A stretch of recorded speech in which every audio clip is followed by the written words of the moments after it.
He didn't say a word, but the room changed when he entered. The tone dropped. The pacing slowed. People shifted, just slightly. More careful, more measured, more alert. Why? Because some people speak through presence, and silence becomes the message. He doesn't need to dominate with volume. He dominates through stillness. No proving, no defending, no chasing attention. He holds, and others respond. This isn't charisma. It's not confidence. It's frame gravity. In this video, you'll learn how to build invisible authority.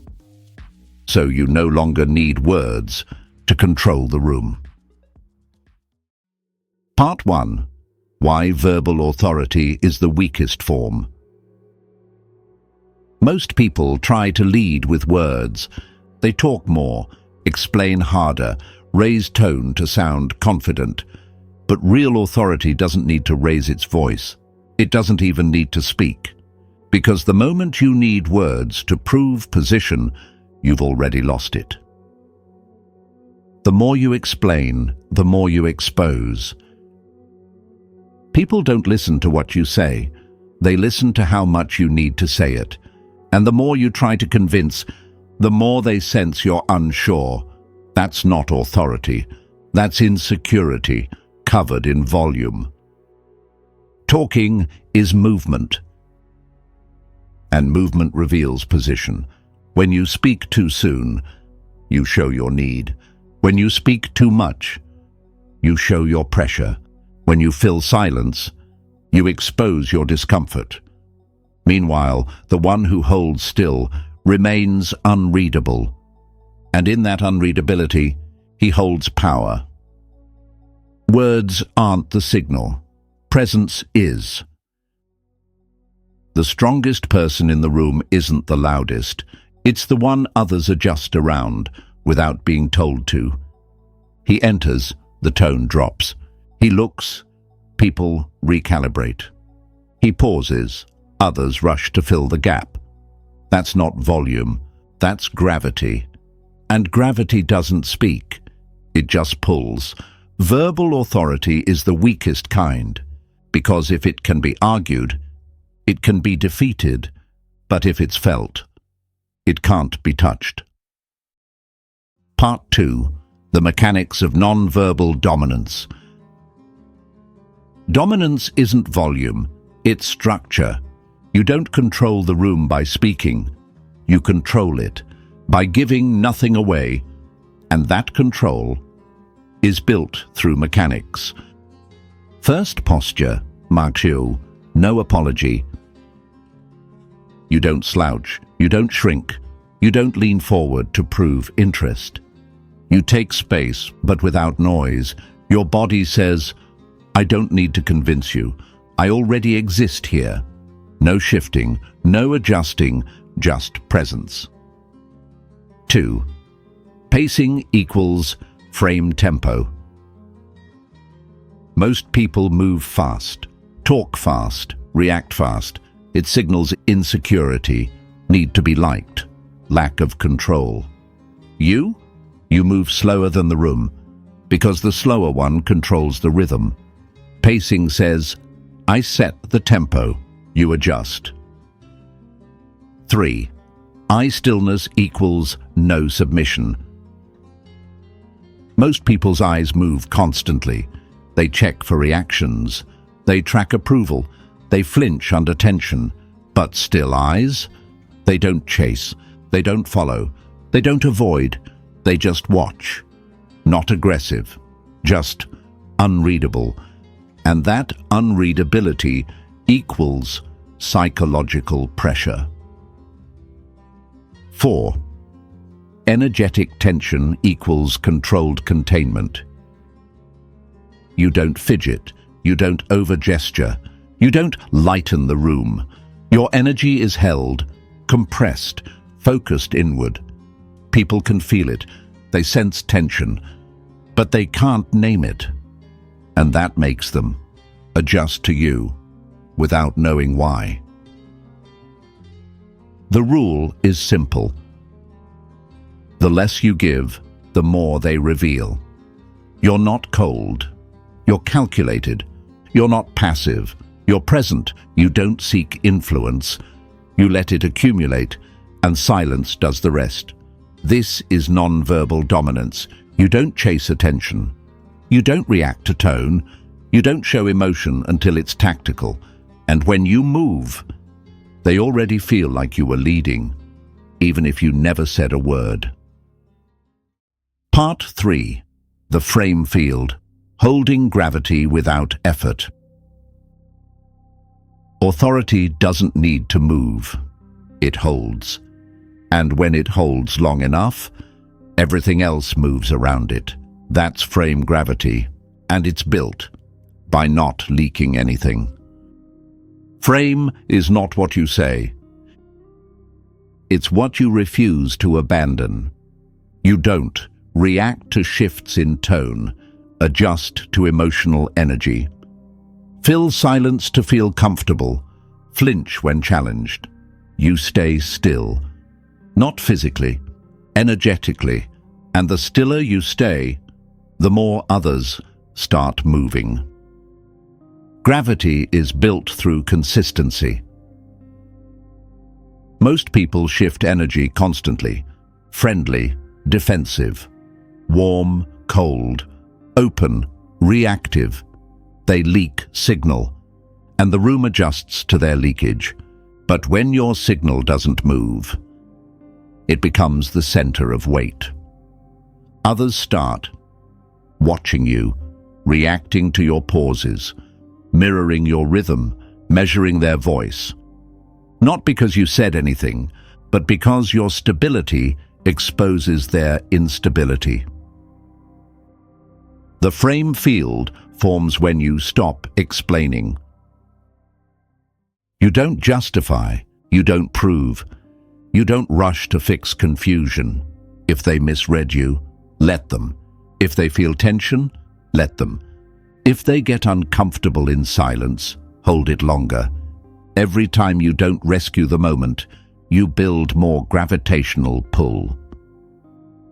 Dominance through inertia. Power doesn't always push. Sometimes it just refuses to move, and in a world where everyone reacts, the one who holds still longest becomes the center of the system. Your presence equals calibration point, not because you take control, but because you never gave it up. This is the frame field, invisible, untouchable, inescapable, not because you speak, but because you stay, and in your stillness, they start to bend. Part 4. Strategic silence.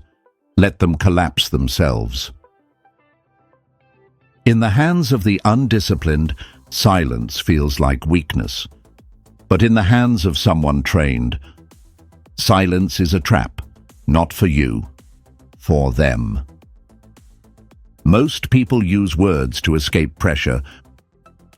When they feel discomfort, they speak. When they feel judged, they explain. When there's tension, they try to clear the air. But every word they say under pressure makes their position weaker. They're trying to escape the frame. You hold it. Silence forces exposure. When you don't respond, they reveal their real motive. They over-clarify out of anxiety. They chase a reaction. They dig deeper into their own insecurity. You didn't challenge them. You gave them space to collapse. They thought silence was an opening. But it was a mirror, and mirrors don't lie. The psychology behind it. Silence is vacuum, and nature hates a vacuum, so people rush to fill it. But in doing so, they overextend. They say more than they planned, admit what they tried to hide, reveal what they fear you're thinking. And all of that belongs to you now. Tactical use of silence. 1. Pause 3 seconds longer than feels comfortable. Watch how fast they scramble. 2. Say less than necessary in emotionally charged situations. Let them feel the weight of your restraint. 3. Ask a question, then stop. Don't help them answer it. 4th. Hold eye contact during silence. Let their body carry the tension. You don't need to shut them down. You just let them run out. People who want power talk to get it. People who have it don't need to speak, because when you're calm, while they unravel, you're not just silent, you're in control. Strategic silence doesn't end the game.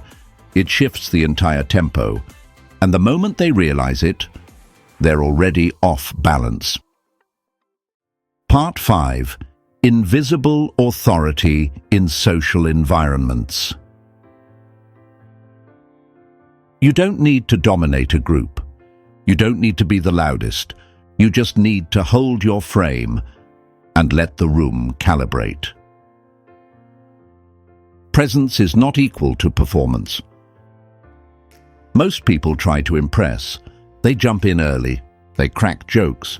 They talk too much to connect. They answer fast to look smart. But the one who holds back pulls more gravity than the one performing. You don't steal attention, you absorb it. Tactics to hold frame in group settings. 1. Speak last when possible. Let others expose themselves first. Your words will land harder. 2. Don't match energy. If they're loud, stay calm. If they rush, you slow. You send the signal, I'm not adjusting to you. You adjust to me. 3. Don't over-nod or over-agree. Agreement is signal. Use it selectively. Frame pressure. Without speaking. Someone interrupts you. Pause. Look. Continue. No reaction. Someone tries to shift tone. Hold stillness. Let silence push back. Someone tries to draw you into debate. Stay neutral. Don't bite. Let them overreach. Every time you don't move when they expect you to, you create tension. And in tension, you rise. Invisible authority doesn't ask for space. It creates it. The group starts watching your reactions, matching your tempo, pausing before challenging you. Not because you proved yourself, but because you didn't try. This is how you dominate socially. Without dominance, no need to posture, no need to perform, no need to win every point. You control the space, because you control yourself. And that control feels like power to everyone watching. Final CTA. You didn't demand attention. You didn't prove anything. You didn't explain. You just held. And they adjusted. Because real authority isn't announced. It's felt. You don't need to control the conversation. You control the space. You don't need to lead with charisma. You lead with stability. And when you stop chasing influence, influence starts chasing you. This is invisible authority. You enter, they recalibrate. You're silent, they fill the gap. You hold frame, they drop theirs. And all you did was stay still.